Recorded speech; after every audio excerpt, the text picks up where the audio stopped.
Open University of Sri Lanka offers you a very flexible study plan that yourself can develop for yourself according to your priorities. Another unique feature that is unforgettable as a student is that Open University of Sri Lanka has offered you a personal psychological counselor for yourself who is available for yourself to be contacted anytime regarding any issues that you face during your study period. At the end of the day, I would like to say that this psychological degree program has offered me and privileged me to find and investigate a better version of myself.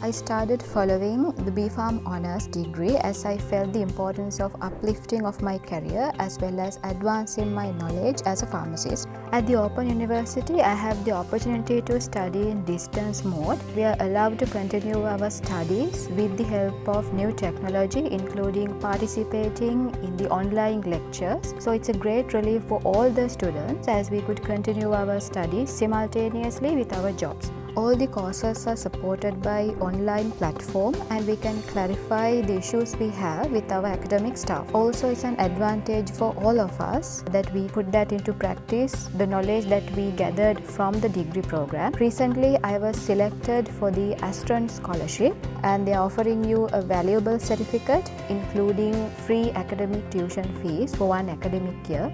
And it's a great achievement and it also encouraged me a lot for the rest of my studies.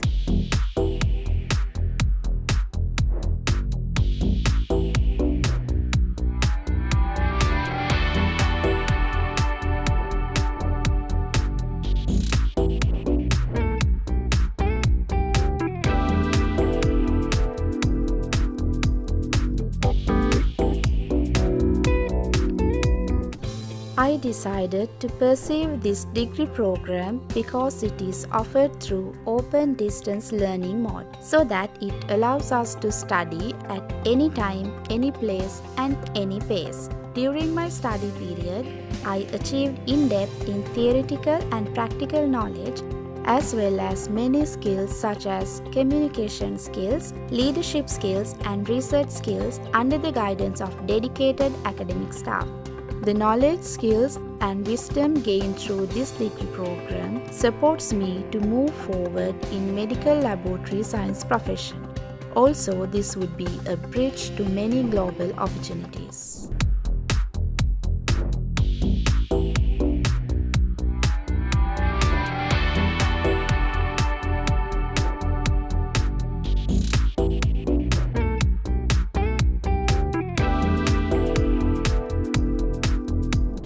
So if I look at the history of our BSc nursing program, the first ever nursing program initiated in 1994. I was fortunate to be a student in 1999 in this program and I graduated in 2001. So I was also lucky to join as a lecturer probationary in 2006. So at that time the Department of Health Sciences and now it's became a Faculty of Health Sciences. Very proud to be a Dean of the Faculty of Health Sciences. So all the opportunities gained through the Open University because I am a product of the Open University. And also I would like to invite you to do your career progression through the Open University of Sri Lanka.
Good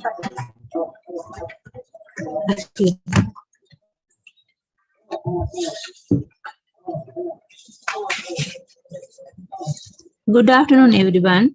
You all are welcome for the International Open University Research Sessions, IAWS 2022, Online Session 3, Parallel Session 5, Theme Health Sciences. There are 5 papers are ready to present in these sessions.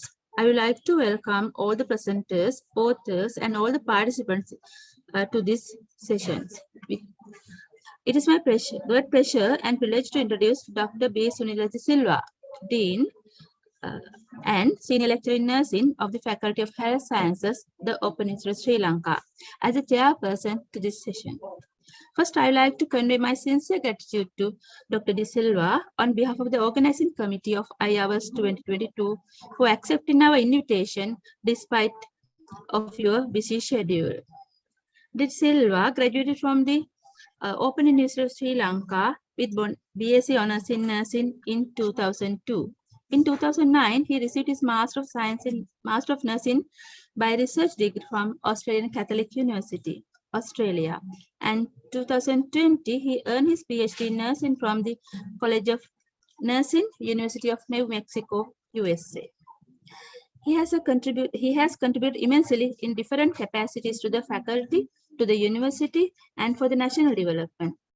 He is a renowned qualitative researcher and published his research findings as full papers in reputed international journals and presented abstracts in local and international conferences.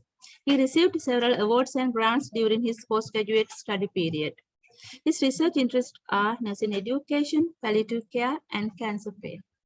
With this brief introduction, I would like to cordially welcome Dr. B. Sunil Silva, Dean, Faculty of Health Sciences, as the chair to this session. 3, Parallel Session 5, Theme Health Sciences. Over to you, sir. Thank you very much. Good evening to everyone, and thank you very much for your kind introduction, Dr. Sriani. So as she mentioned, we have in line 5 presentations. So you can see one presentation allocated 15 minutes and 10 minutes for the presentation and 5 minutes for the question and answer session. And I would like to request for all the participants, so please keep your mic mute. And so the presenter, after the 10 minutes, I think the recorded presentation will play it within 10 minutes, and then the presenter can switch on his or her camera and ready to answer the questions from the audience. So with that brief introduction, so I would like to start the first paper. So the presentation ID number 16, prevalence and effects of symptoms associated with menopause in day-to-day life, a cross-sectional study among women in Sri Lanka. There are 3 presenters, KDVF Srivardhana, BMSG Banheka, HTCS Abesena. Over to you for the presentation. Prevalence and effect of symptoms associated with menopause in day-to-day life, a cross-sectional study among women in Sri Lanka, presented by Mrs. KDVF Srivardhana. Introduction. All women who live beyond the age of 60 years and many of younger age experience a period of transition from reproductive to the non-reproductive stage of life, of which the most striking feature is the cessation of menstruation, menopause. Menopause is the time of a woman's life when reproductive capacity ceases.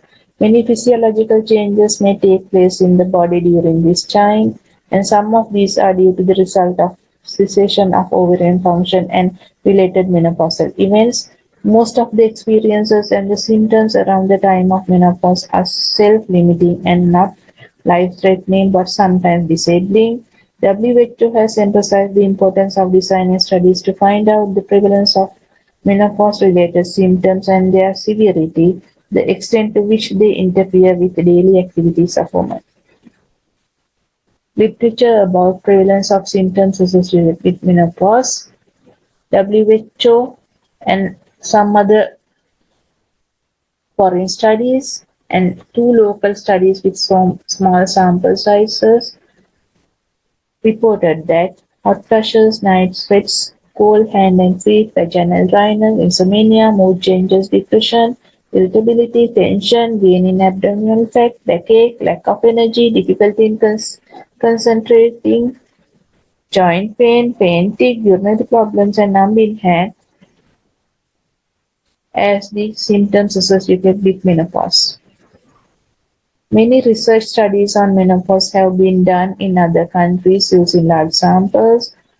No evidence of research done on menopause and symptoms associated with menopause in Sri Lanka based on population covering all provinces, ethnic groups, socio-economic classes, etc.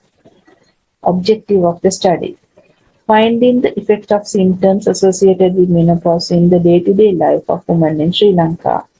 This is one objective of a postgraduate study related to the natural menopause of Sri Lankan women.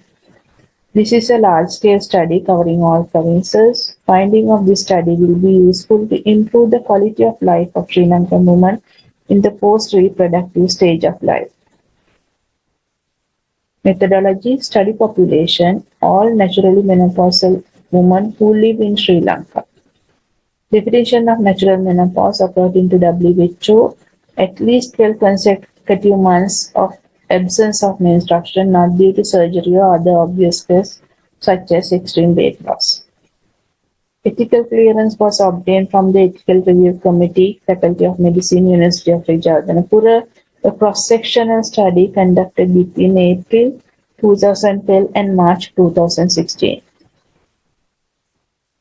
Sampling technique: estimated sample size 900 was allocated proportionally to all provinces. One district from each province was selected randomly. From each selected district, one DS division was randomly selected. Data collected by visiting homes. Study instrument: interviewer administered closed questionnaire. The questionnaire was designed in English and translated into Sinhala and Tamil languages. Data collection: age at natural menopause, hereafter I refer as ANM, race, symptoms associated with natural menopause and their effect in day-to-day life. The participants were asked to rank the effect of the symptoms in their day-to-day life activities currently and in the past 3 months according to the scale: not at all, a little bit, quite a bit, extremely. Symptoms found from the literature was considered in data collection. Statistical techniques: percentages of prevalence and effect of the symptoms were calculated.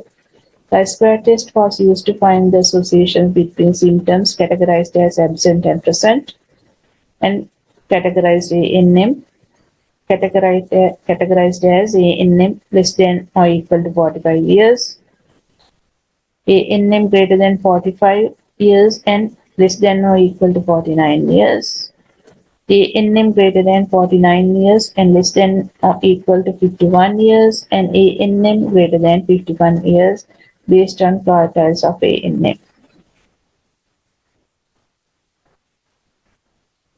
Result and discussion: 914 observations were obtained, 221 from Colombo, 110 from Kandy, 118 from Matara, 100 from Kegar, 119 from Kurunegala, 60 from Anuradhapura, 60 from Badulla, 53 from Jaffna, and 73 from Betitho.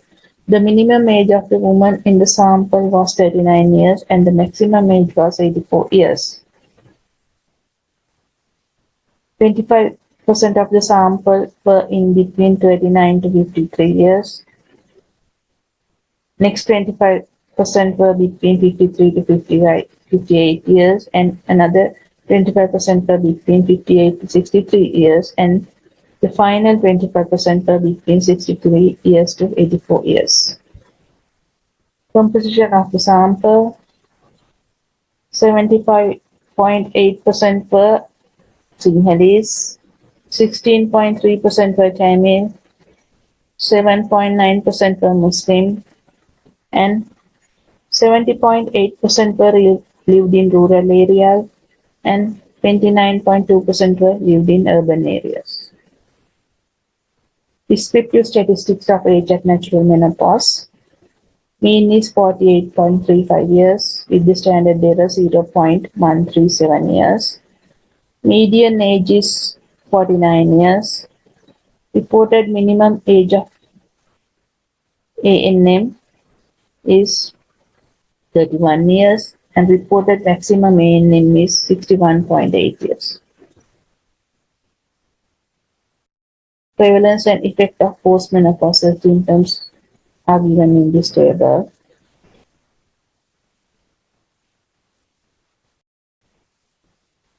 It was shown that considerable proportion of the Sri Lankan women are suffering with the postmenopausal symptoms.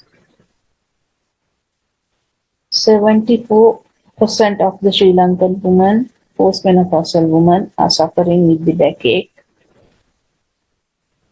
and 17.72% of postmenopausal women have told that they are extremely suffering with the backache. More than 50% of the Sri Lankan women are suffering with the night sweats, green color area, insomnia, and joint pain. And again, 17% of Sri Lankan women have reported that they are extremely suffering with the joint pain. And hot flashes, 44.53%, 53% of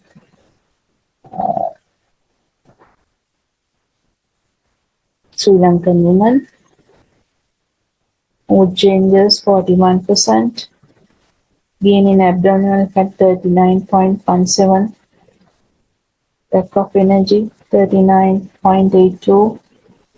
Difficulty in concentrating, 33%. Like that you can interpret the results. And you can see that considerable proportion of Sri Lankan women are suffering with the postmenopausal symptoms. Association with the categorized ANM and the symptoms. Chi-SWAR test of associations showed that night sweats, vaginal dryness, backache, and lack of energy are significantly associated with the categorized ANM. And memory impairment showed weak associations. This table gives the prevalence of postmenopausal symptoms according to the ANM, and least prevalence of the lack of energy, backache, and vaginal dryness are among the women with ANM less than or equal to 45 years, and least prevalence of the night sweats were among the women with the ANM greater than 51 years. Graphical interpretation of the table. And prevalence of the lack of energy, backache, and the vaginal dryness among the women whose ANM less than or equal to 45 years is less than the woman whose ANM greater than 45, and prevalence of the night sweats among the women whose ANM greater than 51 years is the less than the woman whose ANM is less than 51. The above associated symptoms with the ANM may have direct or indirect effect of the factors which are associated with the ANM of Sri Lankan women, and this study group already have published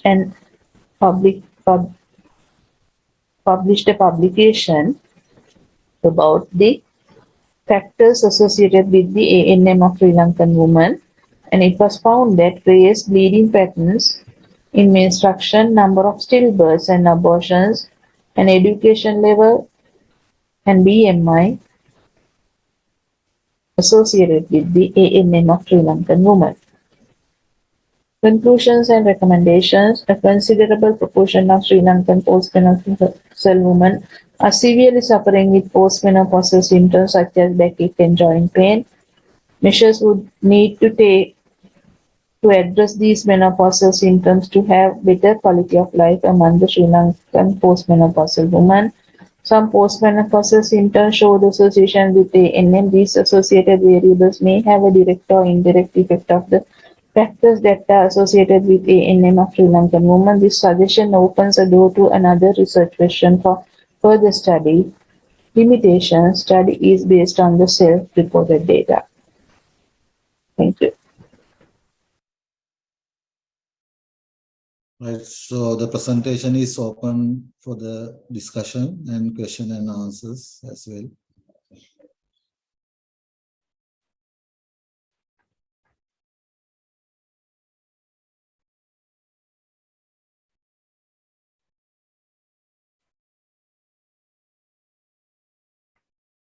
Okay, thank you for your nice presentation. So I would like to ask a small question now. I notice, so you look at I mean, different age group 39 to 84. Did you look at any difference between the age groups? This is 39 to 84 means the sample. Yes. The age of the sample. That Yes. is not the menopause. 39 women are already there, no? No. 39 in the sample. Okay. At the moment when I'm collecting the data, they reported their age, no? The present age, right? At that moment, their present age is 39 to 48. There were women from 39 to 84 years. In their Yes, age is in between that. But menopause is different. Menopause, I recorded the age of menopause. And that actually I have not reported. I think I have reported the minimum age and the maximum age. I just can't remember the figures. The age at natural menopause and the sample age is different. That is two different things.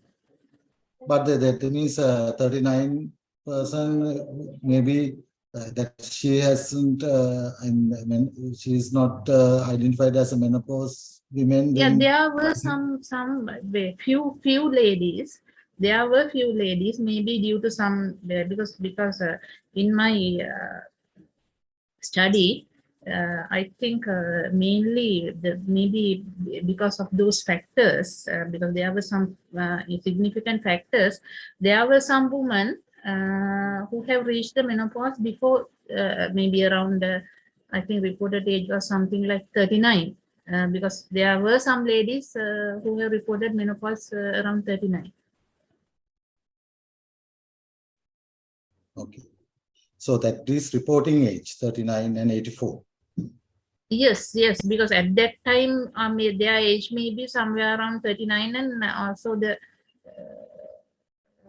reported at the same time. Yeah. 84 is, I'm wondering, 84. Age 84 yes, because this is a random sample, no? So since the random sample, I have selected some areas and went through these areas because since when we are selecting the random samples, some ladies are their age is 84 years. But only thing is when because we the discussion was, I think we have spent around 20 minutes with every member, every sample unit, and with we had a very friendly discussion. Not only myself, I had to use some research assistants, and also they were well trained to do this survey.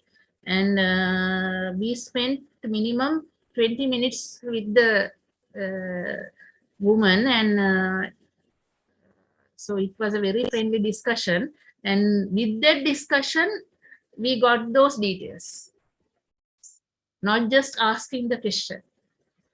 not just asking the question, what is your age of menopause, like that. It was really a friendly discussion, remembering their past experiences, and that is the way we collected the data with the discussion. And sometimes their like daughters were supported in this regard, because when we went, because we visited home, their family members were there. When the daughters are there also, they can recall some events about their mother. Okay. Any other questions from the audience?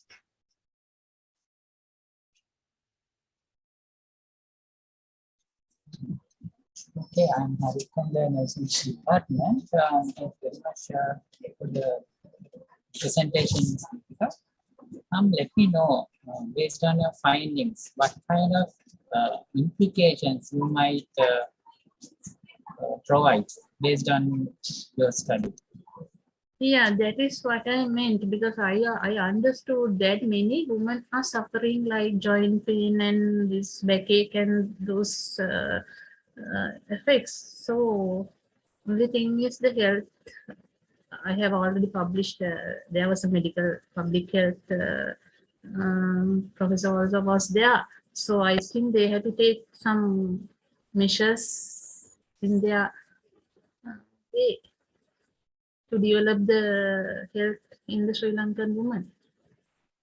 Maybe that's why I told them, maybe those are the factors related to the factors associated with the woman. So maybe due to some social factors as well, because it was found that education level, those women education level also affected with the age at menopause. So that means it doesn't mean that by educating the biological things improves, but only thing is the quality of life will be improved when a person get educated. So those factors may have affected those things. So there should be a way to look at that point, I think. Improve those factors, quality of life. And when you're assessing the symptom effects, so just you consider the presence or absence of the symptoms, or you consider I about can't the hear intensity your of voice other much, dimensions. sir. Sorry, I can't hear. I'm not Yeah. clear. Sorry, I just asked that have you looked on the other dimensions of symptoms like intensity, frequency, or the distress, rather considering the presence or absence of particular symptoms when do the assessment? Sorry, I couldn't understand the question. I mean that when we consider symptom assessment, yeah, this is after the menopause, no? So what about why the pregnancy is there? No. I'm not talking about pregnancy. Yeah. The symptom has several dimensions, like pain. For example, if a person experiences pain, pain might have intensity, distress, frequency kind of dimensions. Yeah. So have you looked at the several dimensions of certain symptoms, or just presence or absence of symptoms? Yeah, this is directly presence and absence, and their affect what they have reported, because this is not a major part of the study, because my this is a postgraduate study regarding a statistical analysis on the age at natural menopause, and actually the major part was to build a model for the age at natural menopause, and build statistical models and finding the factors, and based on those factors, we subgroup the woman and built some models for the age of natural menopause of Sri Lankan woman. That is my main part, and this is a very small part of that. And because since we are collecting data for that part, we collected data on the symptoms associated with the menopause as well. Okay, because we didn't go for the other dimensions, because it's out when it goes to the other dimensions, it will be out of scope, and it will be a very, because there should be a limit to the study, no, otherwise we can't conduct it, no. I just asked because such aspects might also impact on Yeah, day-to-day yeah, yeah. life I agree, but of a if it person. is only well, because my main objective is not this. Actually, this is the final objective, because the main objective was to find the statistical model for the age at natural menopause of Sri Lankan women. Okay, right. Thank you. Thank you, Dr. Harith, and thank you, Ms. Sirivardhana, for your informative presentation. So, because of the time constraints, so I will move to the next presentation. So, thank you very much for your presentation. Thank you, sir. Right. So then Good we'll move to afternoon to the everyone. I'm next one. ID number 28, knowledge about urinary tract infection among undergraduates of Karsu International University, Sri Lanka. Presenters are MDSK Senadira, SS Vijay Gunasinghe, HAA Pereira, ASD Amarasinghe, DNAW Samarakon, and JHYP Nandapala. Right, so to you. from Department of Biomedical Science, KIU. Myself and my research team conducted the research to evaluate the knowledge about urinary tract infections among undergraduates of Karsu International University, Sri Lanka. Urinary tract infections can be defined as microbial infiltration of the urinary tract, and it is one of the most common infections worldwide and the leading cause of morbidity and healthcare expenditures. Untreated UTIs can encompass complications such as recurrent UTIs, permanent kidney damage, and sepsis. Based on a previous study done on knowledge about urinary tract infections, people from Asian countries are eager to hide their symptoms due to social and cultural aspects. Therefore, most people are suffering a lot due to lack of knowledge about UTIs. These infections can occur at any age, from infancy to elderly, but women in their early 20s are more susceptible. In this study, we aim to estimate the knowledge about urinary tract infections among undergraduates at KIU who were following degree programs of biomedical science, nursing, psychology, and management. This flowchart shows how we conducted our research. First, we did a literature review on UTI and prepared a questionnaire to assess the knowledge about UTI. Then the questionnaire was distributed through online platform among KIU undergraduates. The samples were selected by non-probability sampling method, and the collected responses were analyzed using SPSS version 26 software. Frequencies and Pearson chi-square tests were used to estimate the knowledge about urinary tract infections among undergraduates. Let's move to the results and discussion. This chart represents the response rate according to different degree programs. The highest number of responses were from the students studying biomedical science, and the least number of responses were from the students who study psychology.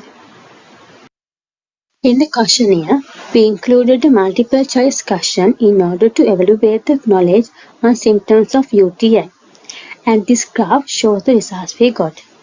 94.7% of respondents were able to recognize burning sensation when urinating as a symptom of UTI.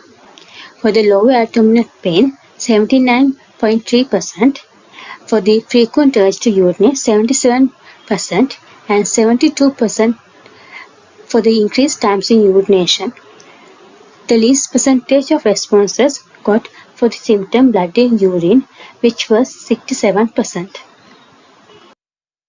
As for the knowledge on causative organism of UTI, 94% from the biomedical science students gave the answer as the bacteria. 88% student from the nursing department, 74% from the students who studies management, and 70% from the psychology students also gave the answer as the bacteria. About 50% from the students of management and psychology gave the answer as the virus being the causative organism for the UTI. and about 20% from the psychology, nursing and management students gave the answer as fungi. Majority of the undergraduates from all the departments gave the answer as bacteria for the causative organism for urinary tract infections. This chart shows the results for the knowledge on most occurring gender of urinary tract infections. 82% of the nursing students and biomedical students responded as women being the most susceptible gender for UTIs, but only 48% from the psychology and 35% from the management student responded as the women being the most susceptible gender for UTI. In order to estimate the connection between study program and the knowledge about urinary tract infections, we conducted a Pearson Chi-Square test between the study program and the knowledge-based questions. This table shows the questions that were included in the questionnaire with the values obtained from the Pearson Chi-Square test that were done between the study program and the knowledge-based questions. As the table shows, the significance value between the study program and the question were below the 0.005. Based on the results of the study, we concluded that there was a significant association between the variables of knowledge about urinary tract infection with their study program. Comparatively, undergraduates majoring in degrees unrelated to healthcare are less educated about UTIs than students majoring in degrees related to healthcare. And also, awareness campaigns and health education sessions can be conducted to improve the knowledge about UTIs among undergraduates. Furthermore, a feedback session is required to evaluate the effect of the campaigns.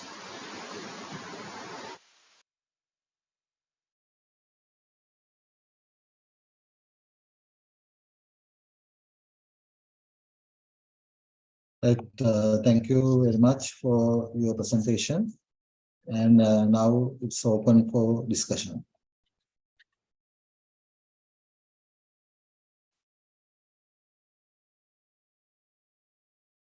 Any questions from the audience?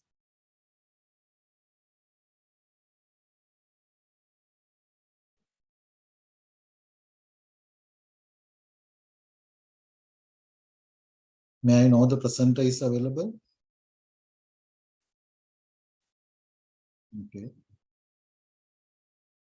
So, in the absence of the question from the audience, I would like to ask a small question. Now, why you select this topic? Why is do you think it's important to get the knowledge about the UTI among the undergraduates? Is there any reason for that? The microphone is muted. Sorry, because UTI is pretty common in among everyone, and also in most of the university students. To my knowledge, I think it's more common among females rather than the males. Yeah, and majority of the. Did you give any priority or any preference for that?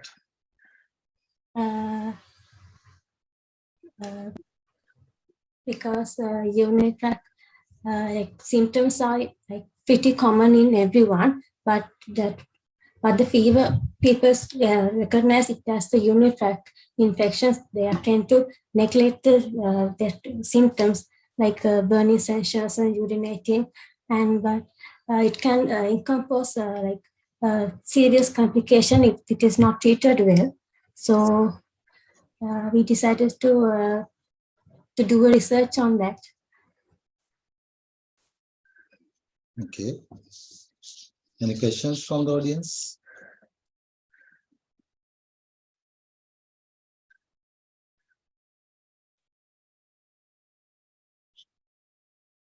And also, I think now you got all the undergraduate groups, but there are medical related discipline, nursing and MLS, so they are more knowledgeable about this. But psychology people and other people may not know very well about this.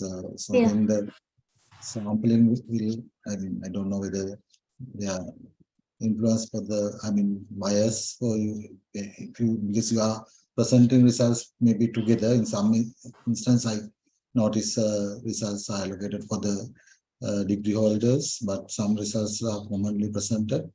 So whether you can commonly present, because some participants are very already knowledgeable about that because they are come from that relevant disciplines.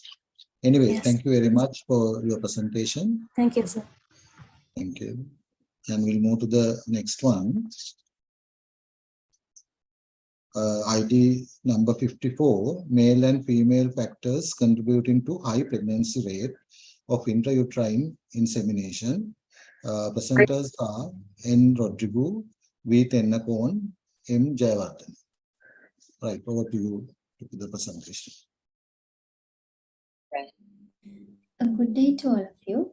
Today I'm going to present my research on male and female factors contributing to high pregnancy rate of intrauterine insemination. I'm Nishadi Rodrigo.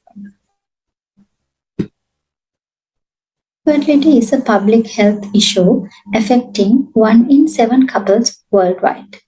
According to World Health Organization, infertility is a disorder of male or female reproductive system which fails to accomplish clinical pregnancy within 1 year or more with unprotected regular sexual intercourses. The underlying pathology of infertility may depend on the male partner, may depend on the female partner, sometimes can depend on both partners. There are several factors which affect fertility, such as anatomical factors, biological factors, environmental factors, occupational factors, and sometimes psychological status also can affect. When we consider about male infertility, seminal fluid analysis is a test used to measure the fertility level of a semen sample. Uterine insemination is a fertility treatment where processed sperms are directly placed in the uterus at the time of ovulation. When we consider about published literatures, there are controversies between male and female factors in relation to high IUI pregnancy rate. So the objective of the present study was to explore the male and female factors contributing to high pregnancy rate of intrauterine insemination. The study was a descriptive retrospective study. The study setting was the Fertility and Andrology Clinic of Colombo South Teaching Hospital, Sri Lanka. The sampling method was all the pre-processed and post-processed corresponding seminal fluid analysis reports of the IUIs that were performed during 2017 January and 2021 August. Study sample composed of total 140 pre-processed and corresponding post-processed seminal fluid analysis reports. The required male factors and female factors, the pregnancy status from the above reports was extracted into a pre-designed data collection form, and those data were transferred into data sheets of SPSS version 22. The analysis was done by using cross-tabulation test, frequency test, and Pearson correlation test of SPSS version 22. Results. Total IUI pregnancy rate of the present study was 18.57%. When we consider about age of the female partner and IUI pregnancy rate, a significantly high IUI pregnancy rate was noted when the age of the female partner is less than 30 years compared to more than 30 years. So when consider about number of IUI attempts and IUI pregnancy rate, a significantly high IUI pregnancy rate was noted with first 2 IUI attempts compared to multiple IUI attempts than first 2. Present study, a significantly high IUI pregnancy rate was noted when pre-processed sperm motility more than 32% compared to less than 32%. Related to pre-processed non-progressive sperm motility, a significantly high IUI success rate was noted when non-progressive sperm motility is less than 15% compared to more than 15%. Finally, in relation to pre-processed semen volume and IUI success rate or IUI pregnancy rate, a significantly high IUI pregnancy rate was noted when pre-processed semen volume is more than 3 milliliter compared to less than 3 milliliter. Seems like a crowded slide, but here I wanted to show the non-significant association between these mentioned parameters and IUI pregnancy rate. So, there was no significant association was noted between IUI pregnancy rate and period of abstinence from ejaculation, pre-processed total sperm count, pre-processed sperm morphology percentage, and sperm viability percentage, post-processed sperm concentration, and post-processed progressive sperm motility percentage. As mentioned above, total IUI pregnancy rate of the present study was 18.57%. The present study results shows a significantly high IUI pregnancy rate can achieve with age of the female partner less than 30 years with first 2 IUI attempts and pre-processed progressive sperm motility more than 32%, pre-processed non-progressive sperm motility less than 15%, and with pre-processed semen volume more than 3 milliliter. The present study results strengthened by several published studies, such as Lotto et al. 2017, Tay et al. 2007, Dojpurev et al. 2011, Reuter Ligeti et al. 2014, and etc. Consider about Lotto et al. 2017, they have found out female age as one of the most predictive factor of high IUI pregnancy rate. This was really important to strengthen the present study results. In relation to Tay et al. 27, they have found out with first 3 IUI attempts, a significantly high IUI success rate, IUI pregnancy rate can be achieved. So, it is really important to strengthen present study results. In relation to Dojpurev et al. 2011 and Reuter Ligeti et al. 2014, they have found out a positive correlation between high IUI pregnancy rate and pre-processed progressive sperm motility. Conclusion of the present study, a significantly high IUI pregnancy rate can achieve with age of the female partner less than 30 years with first 2 IUI attempts, pre-processed progressive sperm motility more than 32%, and pre-processed non-progressive sperm motility less than 15%, and pre-processed semen volume more than 3 milliliters. These are the references of the present study. And if you have any question, I'm really happy to answer those questions. Thank you so much. Thank you for your presentation, and presentation is open for question and answer session.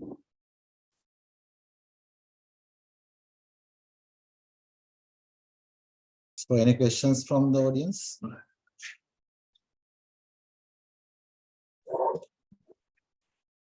Yeah, department. Thank you very much for the nice presentation.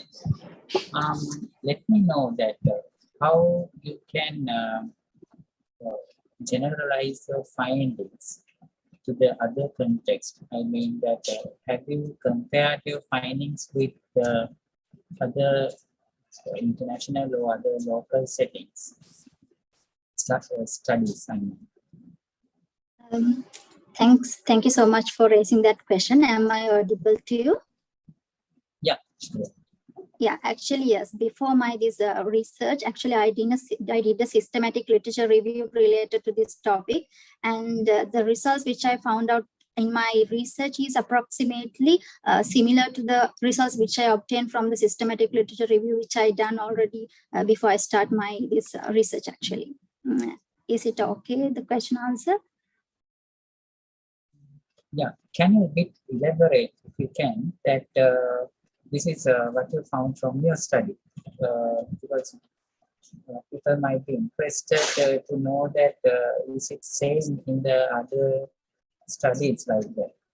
Because you find there several factors affecting for the success, increasing success rates of through this insemination. Yeah. So how about the similarities and differences? Particularly, I am aware that in India, several institutes are there to perform this kind of insemination procedures. So Yes. have you found any such similar success rates in other settings as well?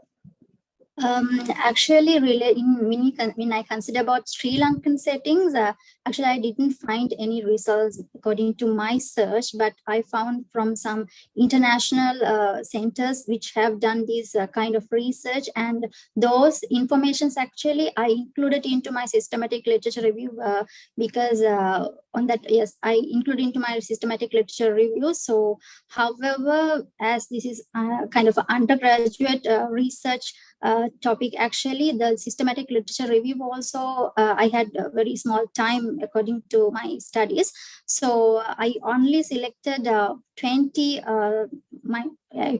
at least 20 studies at the end of my systematic literature review, and with that all those things are actually performed in highly qualified professors in good research centers, but I didn't find anything related to these IUI centers related to in Sri Lankan setting, except the research I done in my research in Colombo South Teaching Hospital IUI settings actually. Let me know the age group in your sample. Is it okay? Particular age group. Sorry? In your sample. Let me know the age group of your sample.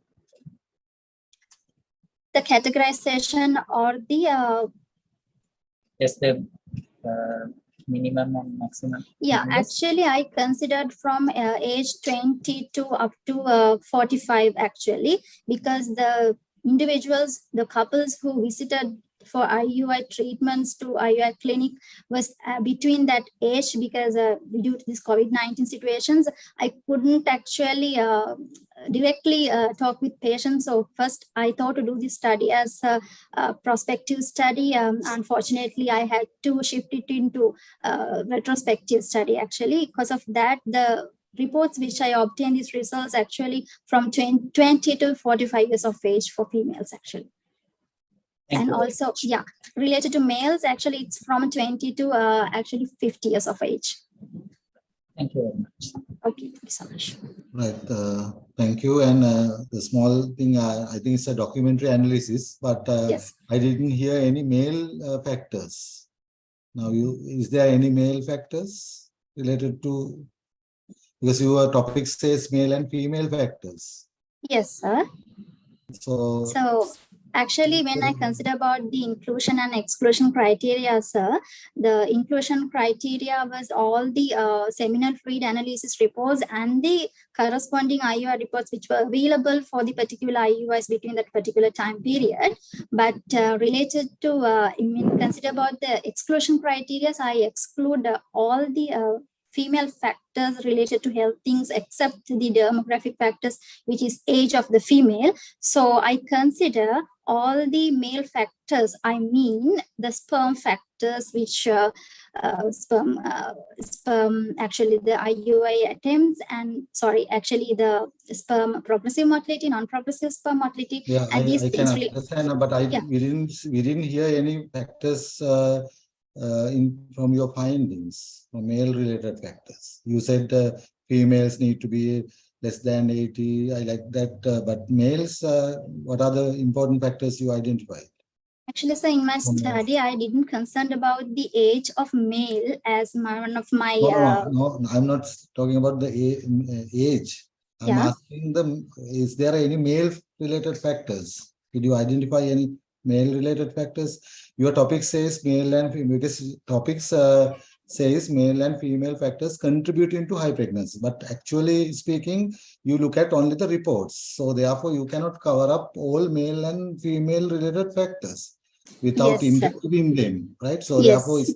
the title little bit misleading, because you have to mention about this documentary analysis rather than Yes.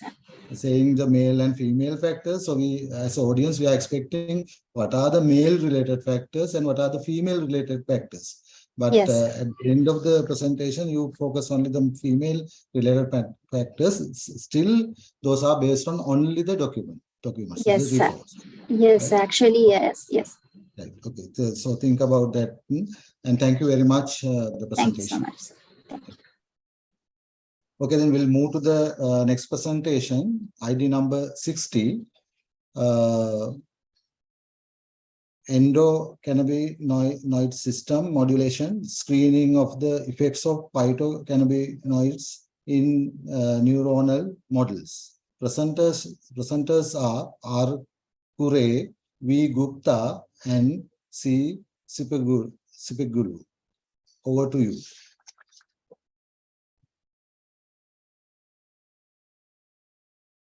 Hello, good morning, everyone. My name is Srini Kure. Today, I'll be presenting some interesting findings about cannabinoids' effects in neuronal models. Let's begin with a brief introduction.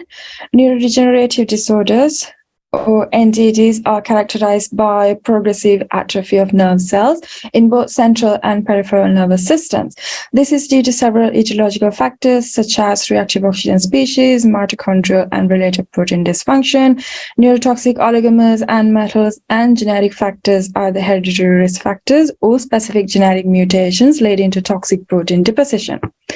Among all NDDs, around 1.8 accounts for Parkinson's and about 12% accounts for Alzheimer's disease. So these are significant statistics. However, current therapeutics focus on symptom modulation and no treatment available for arresting, preventing, or repairing of neurodegeneration. Parkinson's disease, or PD, is characterized by progressive death of dopaminergic neurons, predominantly in the substantia nigra pars compacta, and intracellular accumulation of Lewy bodies enriched in mutated alpha-synuclein protein. The onset of PD is known to have a genetic etiology. This includes specific gene mutations such as alpha-synuclein, PINK, and PARC genes. Alzheimer's disease, or AD brain, on the other hand, has consistent features of neurodegeneration and subsequent shrinkage of cerebral cortex. Extracellular protein aggregates, shown in brown here, and with amyloid beta, the intracellular neurofibrillary tangles, shown in blue color here, of mutated tau proteins, and also significant depletion of choline acetyltransferase. Briefly introducing the cannabinoids. In this research, we are interested in two major cannabinoids extracted from the plant cannabis sativa, THC, and cannabidiol, or CBD in short. So these two phytocannabinoids bind to the cannabinoid receptors in the human brain. We call this the endocannabinoid system. There are two primary receptors, type 1 and type 2, which also bind to the endocannabinoid neurotransmitters, 2-HE and anandamide. Moving on to the methods, I have selected two neuroblastoma cell lines, SHS55Y and M17, each cultured in DMMF12 media with 10% FPS and pen strip, incubated at 37 degrees with 5% carbon dioxide. Once the cells are at around 60% confluency, cultures were proceeded to differentiation into AD and PD neuronal models. Cells were treated with 10 micromolar retinoic acid for 5 days, which was used as a model AD. For Parkinson's model PD, the RA-treated cells were further treated with 5 micromolar MPP neurotoxin. The undifferentiated cells were used as a healthy control, the model H. We treated cannabinoids under 4 treatment categories for different THC to CBD concentration ratios, as shown in here. And the treatment was once a week, over 4 weeks duration, and we observed the response at the end of each week. So how did we analyze the response? By measuring the cell viability with MTT assay. We use the Thermo Fisher kit for MTT assay according to the manufacturer's protocol. In brief, the cell models were treated in 96 well plates as shown in here. We added 100 microliters of fresh media and MTT reagent and incubated at 37 degrees for approximately 4 hours. After incubation, we added DMSO to allow the color change, and the absorbance was measured at 540 nanometers. The absorbance data was used to calculate the viability percentage with this formula, and the descriptive statistics and significant variance between the groups were measured with the one-way ANOVA and post-hoc Turkish test. Moving on to the results. Both SY5 and M17 cells from day 0 to day 5, almost all cells have differentiated and proliferated at a significant low level. Proliferation was at a significant low rate. Cells showed good neuronal networks. After successful differentiation, we could observe well-defined multipolar neuron with clear nucleus, soma, dendrites, axon hillock, axon, and locations of dendritic spines. And of course the synaptic ends. After cannabis treatment, we could observe some unexpected but interesting findings. Starting with SY5 model AD, the healthy controls without cannabinoids are shown in gray bars. The Alzheimer's models are the blue bars. The untreated group showed significant neuronal death. With cannabinoids treated cells, survival improved. Here, notice that T1 and T2, that means the THC and CBD independently showed better increase in viability, i.e. the neuroprotective effect, than either of the cannabis mixtures. And in both cases, the trend improved over 3 weeks and declined over the 4th week. Looking at different angle of each treatment with respect to treatment duration, again, the overall neuroprotection was trending higher over 3 weeks compared to the untreated group, shown in the dark blue bar here, and declined towards the 4th week. The second point to note here is, if you see combinations, the THC to CBD 1-to-1 ratio, these yellow bars, they showed some improvement towards the 2nd week, but the 1-to-2 ratio, the dark green bars, did not show improvement throughout. So we observed similar results, trends, and patterns for model PD and model H for SY5 and M17 as well. Therefore, I will not include them specifically in here. However, there is something interesting we observed that I wanted to highlight in the model H behavior in 2 different cell types. Notice that again, T1 and T2, i.e. the THC or CBD alone, showed overall better increase in viability over the cannabinoid combinations. Okay, now what about the M17 cell type? Again, the THC and CBD independently showed some neuroprotection with more cannabis treatment. The fascinating point here is that over the 4 weeks, both the combinatory treatments caused severe neuronal death. Of course, when we first observed this, we all thought that this is an experimental error, and we took whole several months and replicated the entire experiment, and we got similar observation. The healthy neurons did not survive combined cannabis treatments. So let's summarize, what do they actually mean? Number 1, how long the cannabis treatment should go for matters. Treatment period up to 3 weeks had improving effects, but declined in the 4th week. Therefore, it needs further research to set the best treatment options.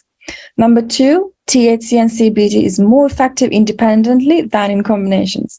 The critical point to note here is, in its natural form, cannabis plant has about 300 different cannabinoids combined. Therefore, we need to understand the combinatory effect before prescribing or amateur raw use of cannabis.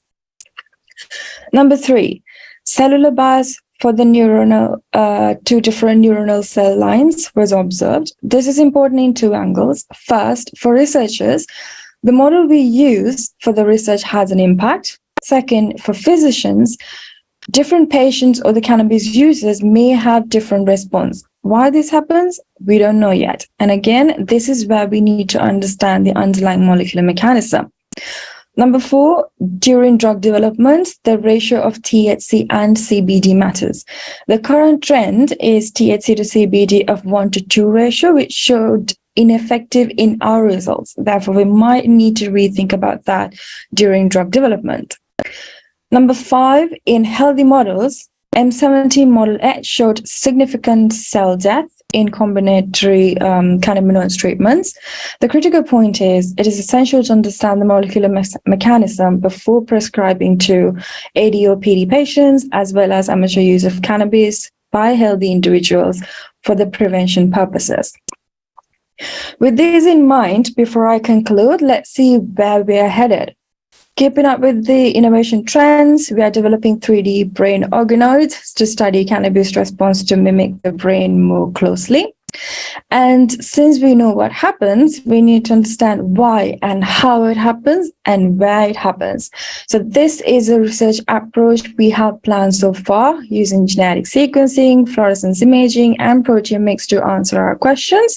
And I would like to conclude my talk with an open invitation to anyone who's interested in any future research collaborations and network. I would like to acknowledge Deakin University and Impact for financial support. There's a few of my key references, and thank you for your attention. I will take any questions now, and any comments and ideas are welcome too. Thank you. Thank you for coming to the presentation, and the presentation is open for discussion.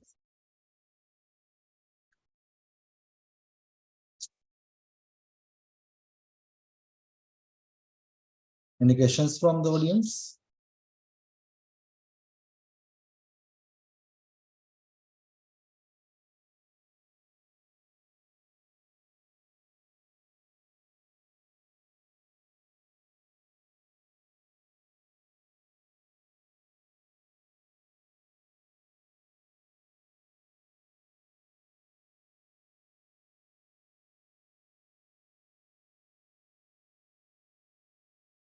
So if there are no questions, thank you, Rohini, your nice presentation, and thank you very much.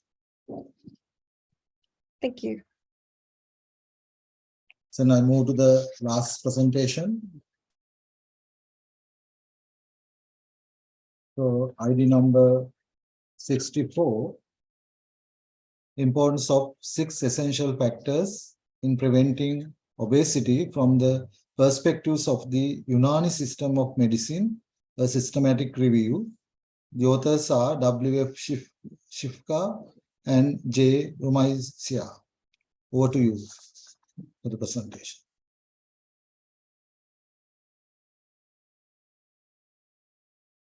A very good evening. Aibowan, assalamu alaikum.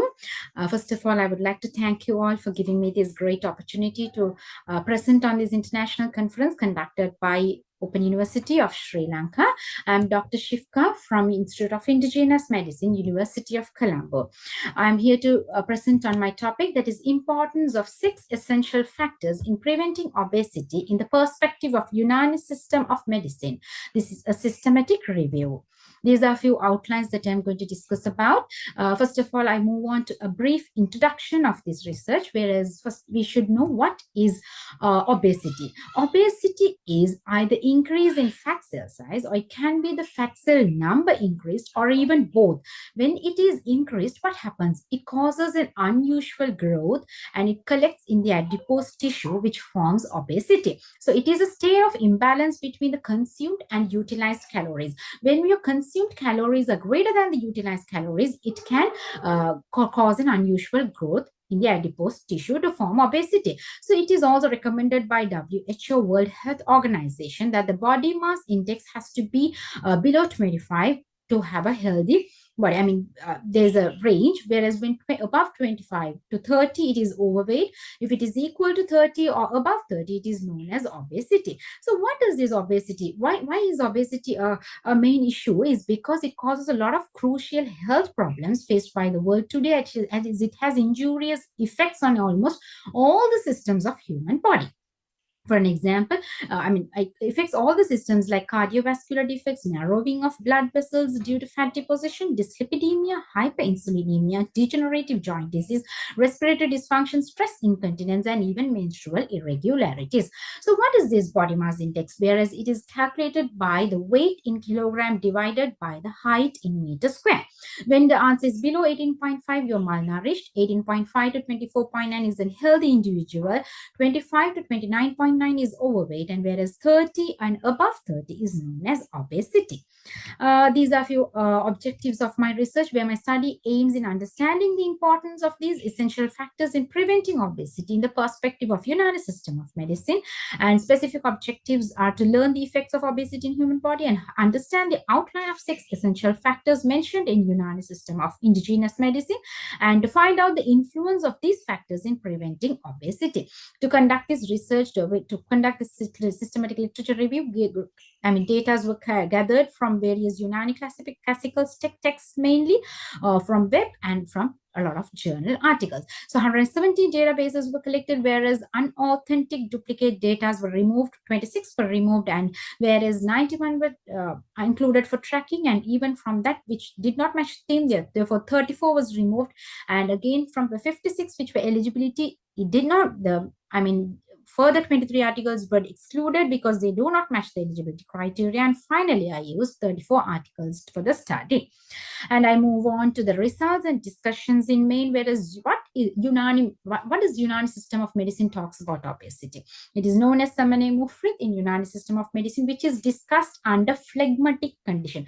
What is phlegmatic condition? In Unani system of medicine, phlegm is like when you see a fat and obese person, what do you say? He is chubby, is watery, and having chubby cheeks and chubby, his body is like a watery body, right? So that is what Unani medicine says. It is a phlegmatic bulgamy disease. Whereas this excessive bulgum, this excessive phlegm in the body, can accumulate in the tissues, which disturbs the equilibrium of humus, causing qualitative and quantitative derangement, resulting in weakness of liver.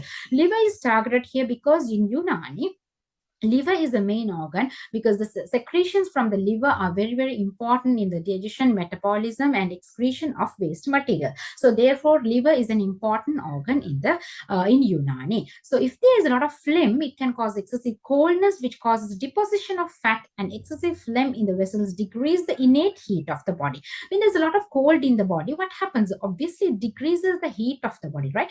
So you can imagine it like an ice cube. When you have a lot of ice, what happens? It causes congestion of blood vessels. It causes narrowing, because when there's collective accumulation, it causes narrowing and hardening of the blood vessels, because the ice cubes, it's like an ice cube, right? So obviously, what happens in the next step? When there's congestion and narrowing, it causes reduction of blood flow, and even sometimes the vessels may rupture, causing serious health illnesses such as syncope, stroke, or even sudden death. So what are these? Repeatedly, I've been saying the 6 essential factors: the inhalation of pure air, consumption of healthy food and drinks, maintenance of healthy physical activity and repose, maintenance of healthy mental activity and repose, sleep and wakefulness in a proper pattern, excretion and retention of waste materials in a healthy routine. So what all these are like a cycle, because they are depending on each other, where when these factors are maintained in an equilibrium, it balances the humus, which in turn causes proper metabolic functions to maintain the general health state of an individual. What happens when you're inhaling pure air?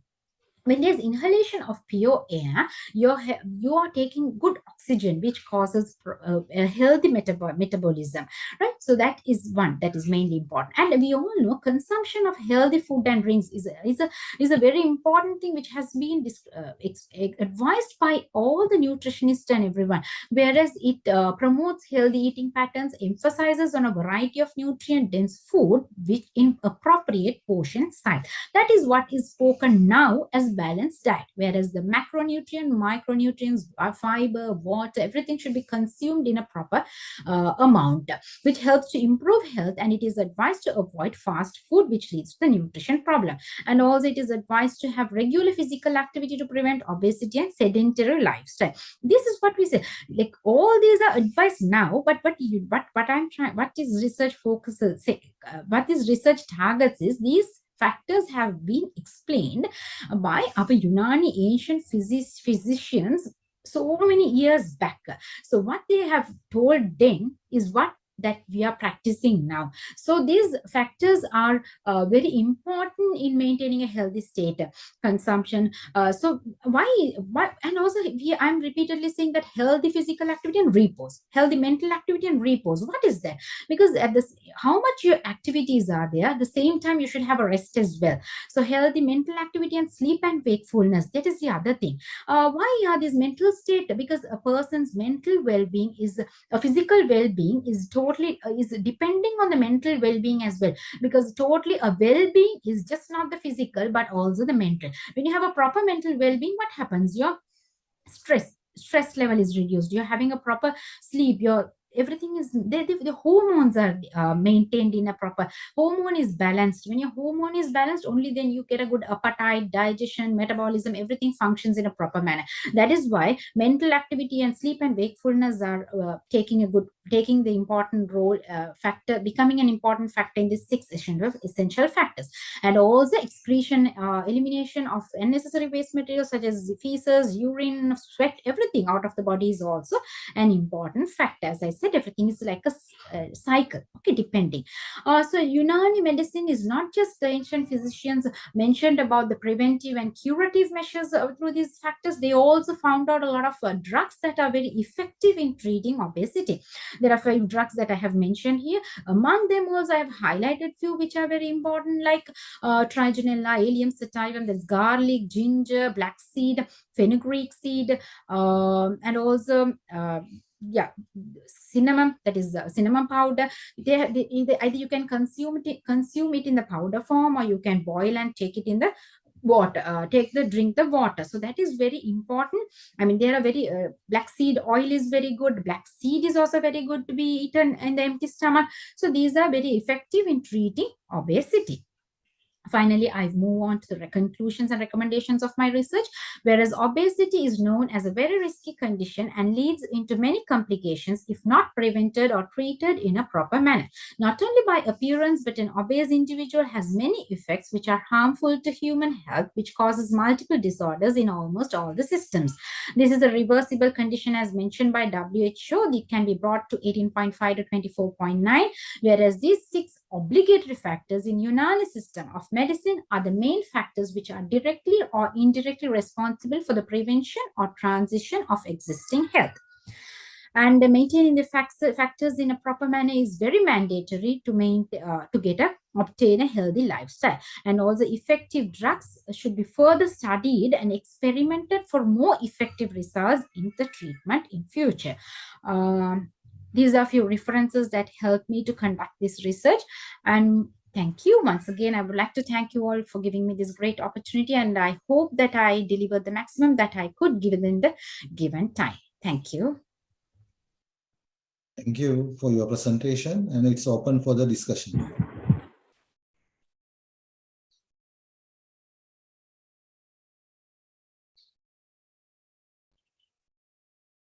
Any questions from the audience?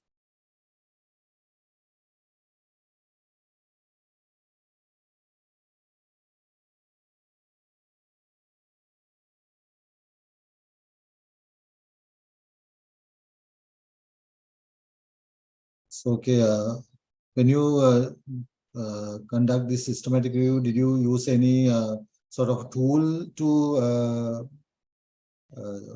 evaluate the studies, whether those are... Sir, that is what the two, like these 6, good evening, sir. These are the 6 factors have been, this is a theory that has, this is the basic theory of the indigenous system of medicine where they, which have been mentioned in the ancient books. So that is what I tried to take from the ancient books, and I explained further relating to now. Right, okay. It's from mostly books, not for the research articles. Yeah, I mean the theory that the 6 essential factors which is mentioned by the ancient physicians is from the books, but collectively how it acts on the body, and how much important it consists in the day-to-day life. So those have been collected from the research articles. Right. Okay.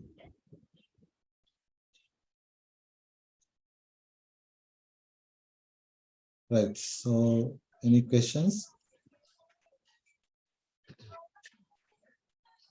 Right. So, what is the take-home message you want to give for the audience? Yeah, because obesity is obesity is a very important. Why I focused on obesity is because it is something that is being among the society now. Almost many are having this.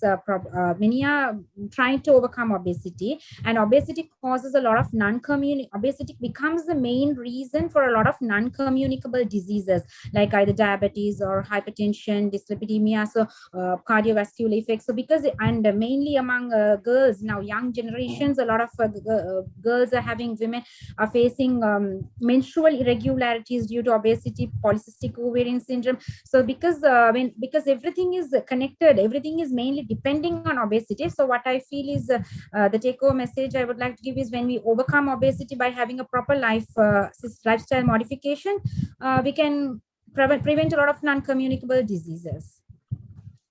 Okay, thank you. Thank you for your presentation. Thank you. Thank you very much. Right. So I think we were at the end of the presentation. So we had 5 presentations, and thank you very much for all the presenters, and also thank you very much for all the audience. So I will hand over the for the conclusion to the organizing committee. Thank you. Thank you very much, sir. We came to the end of the session. So I like to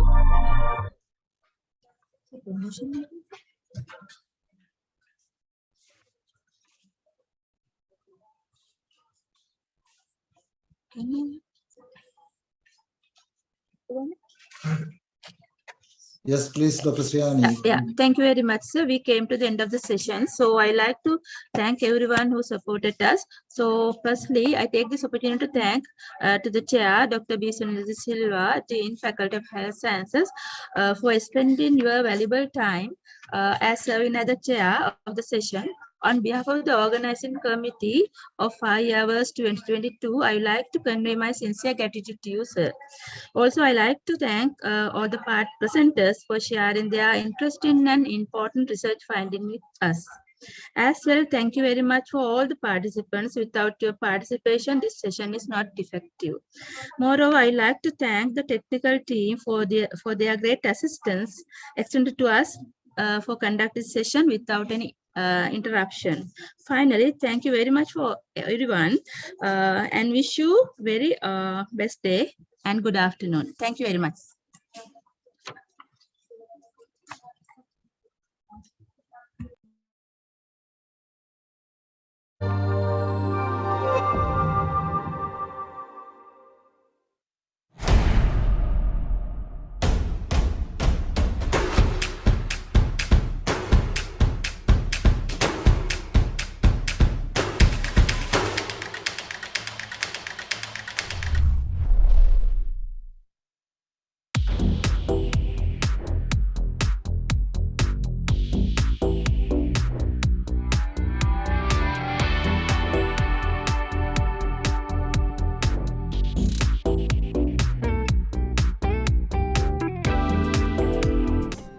Open University of Sri Lanka offers you a very flexible study plan that yourself can develop for yourself according to your priorities.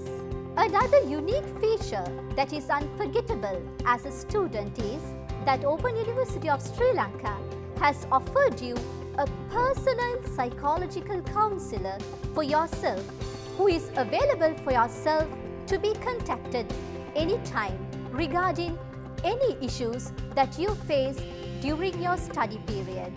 At the end of the day, I would like to say that this psychological degree program has offered me and privileged me to find and investigate a better version of myself.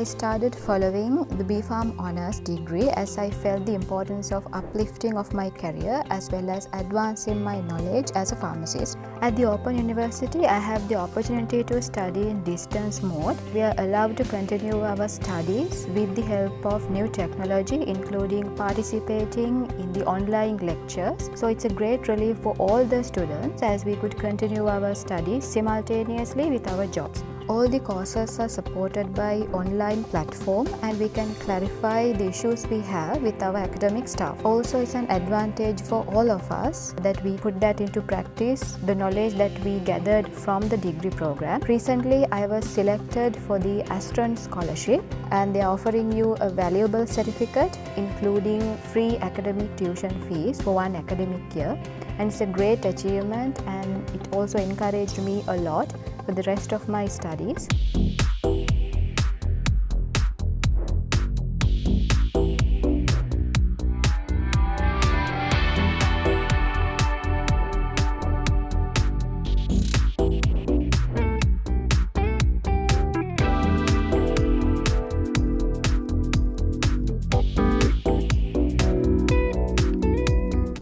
I decided to pursue this degree program because it is offered through open distance learning mode so that it allows us to study at any time, any place and any pace. During my study period, I achieved in-depth in theoretical and practical knowledge as well as many skills such as communication skills, leadership skills and research skills under the guidance of dedicated academic staff.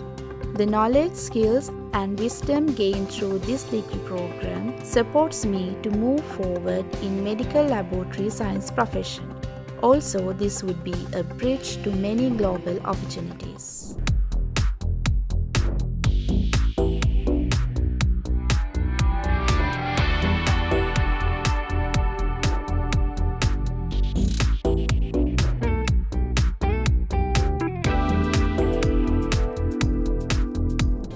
So if I look at the history of our BSc nursing program, the first ever nursing program initiated in 1994. I was fortunate to be a student in 1999 in this program and I graduated in 2001.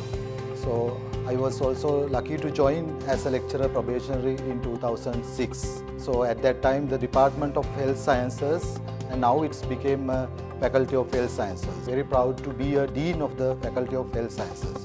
So all the opportunities gained through the Open University because I am a product of the Open University. And also I would like to invite you to do your career progression through the Open University of Sri Lanka.